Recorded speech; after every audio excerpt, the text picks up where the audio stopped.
Yes, welcome guys, welcome to SK Gyan channel. मैं Kamal Hanspal going to solve quiz number 5 of chapter matrices. जिन्होंने previous 4 quizzes solve नहीं करे matrices chapter के, वो skcomputercenter.com website पे जाएं एंड इन क्विजेस को सॉल्व करें। अगर क्विज को सॉल्व करने पे आपको कोई भी दिक्कत होती है, कोई क्वेश्चन समझ नहीं आ रहा, किसी क्वेश्चन में डाउट है, तो उसी क्विज के साथ उस क्विज के सॉल्यूशन की वीडियो अपलोड करी होगी, आप वहां से सॉल्यूशन वॉच कर सकते हो। एंड जो भी मेरे चैनल पे नए हैं, जिन्होंने अभी तक मेरे चैनल को सब्सक्राइब नहीं किया, एक क्वालिटी कंटेंट लेने के लिए चैनल को सब्सक्राइब करें, ज़्यादा से ज़्यादा शेयर करें। Now let's solve question number 1। Part 5 में हमने रैंक वाले क्वेश्चंस रखे हैं। अब रैंक क्या होता है? रैंक के क्वेश्चंस को सॉल्व करने से पहले अगर रैंक का कॉन्सेप्ट समझें तो रैंक बेसिकली है क्या। Suppose this is a matrix of order 3x3, ठीक है। अगर आप इसका डिटर्मिनेंट सॉल्व करते हो तो डिटर्मिनेंट सॉल्व करने के बाद अगर इसका आंसर 0 आ जाए, क्लियर है, तो उसे बोलते हैं कि इसका रैंक जो है वो लेस देन 3 है, ठीक है। 3 तो नहीं है, 3 से लेस है, फाइन, जो भी ऑर्डर होगा उससे लेस है। फिर 3x3 का आपने डिटर्मिनेंट निकाला, वो 0 था, फिर आप उसका 2x2 का डिटर्मिनेंट निकाल दो, ठीक है। 2x2 का कैसे? यहाँ पे एलिमेंट्स पड़े होंगे, आप मैट्रिक्स उठाओ, ये मैट्रिक्स, इसका डिटर्मिनेंट देखो, इसका डिटर्मिनेंट देखो, इसका डिटर्मिनेंट देखो, इसका डिटर्मिनेंट देखो, जितनी भी इसमें सब मैट्रिक्स बन रही है 2x2 ऑर्डर की, अगर उसमें एक भी मैट्रिक्स नॉन जीरो आ गई, ठीक है, नॉन जीरो आ गई, तो उसका रैंक क्या होगा? इसका ये जो गिवन मैट्रिक्स थी ए, उसका रैंक क्या होगा? 2 होगा। अगर किसी भी एक 2x2 पे क्या आ गया? Non zero, fine.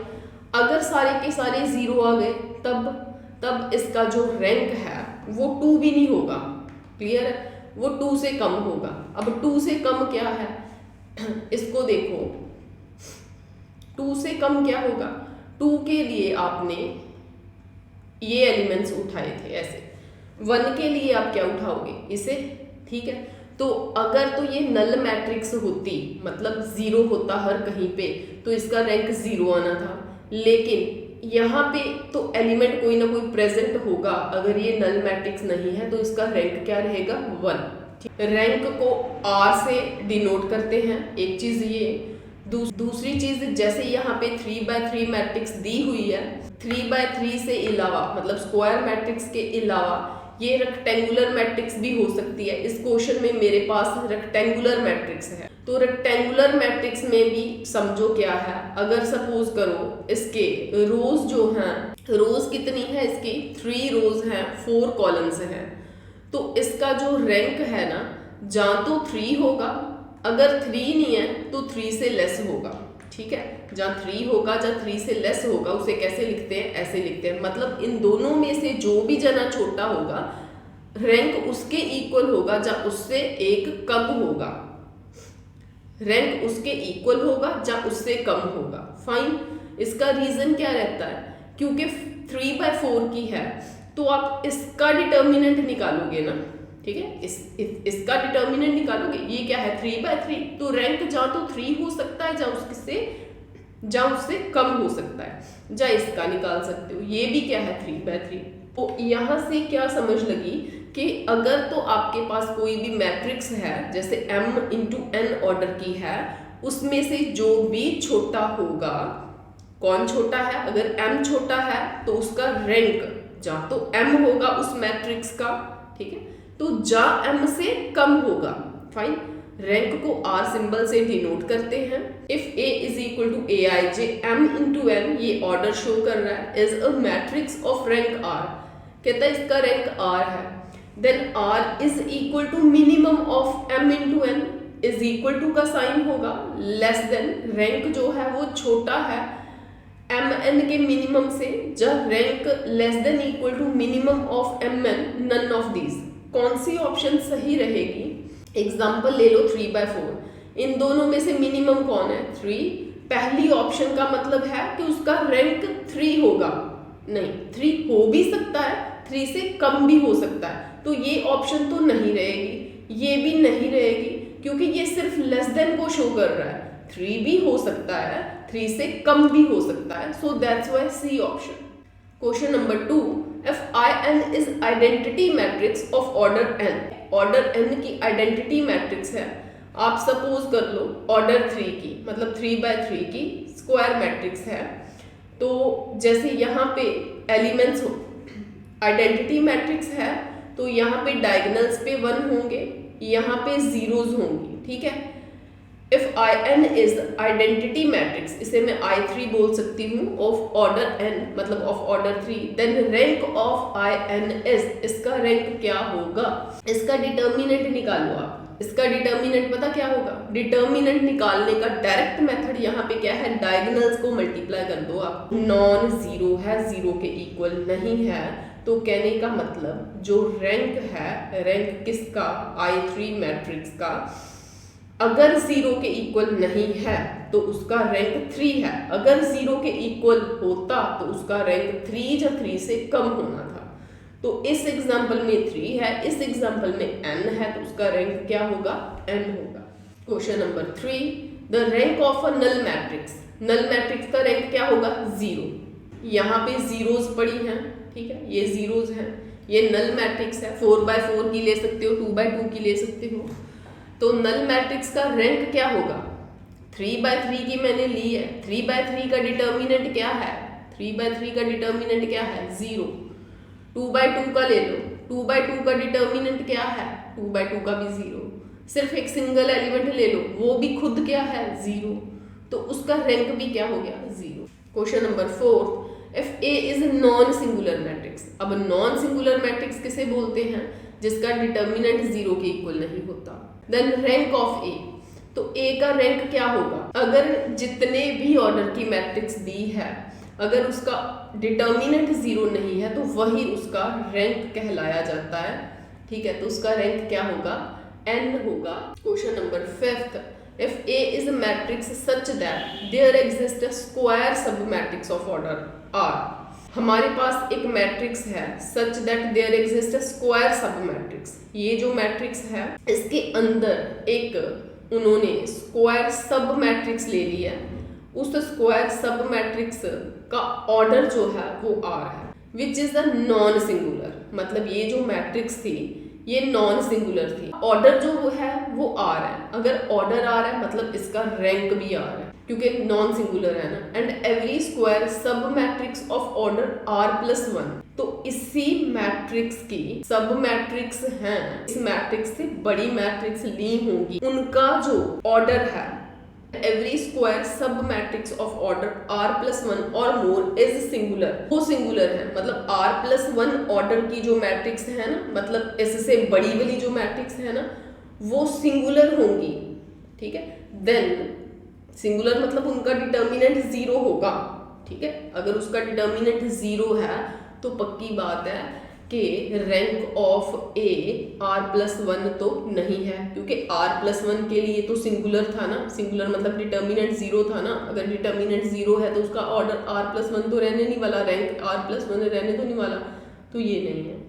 क्या रैंक R है, यस रैंक R है। क्यों R है, क्योंकि R के लिए नॉन सिंगुलर था, R से बड़े वाली मैट्रिक्स इसी में से निकाली, वो सिंगुलर था, तो रैंक ऑफ A क्या रहेगा, R। Let A be a matrix of rank R, A अब आपके पास एक मैट्रिक्स है, उसका रैंक जो है वो R है, तो रैंक ऑफ A ट्रांसपोज निकालना है, ट्रांसपोज का रैंक भी R ही रहेगा, ये प्रॉपर्टी होती है।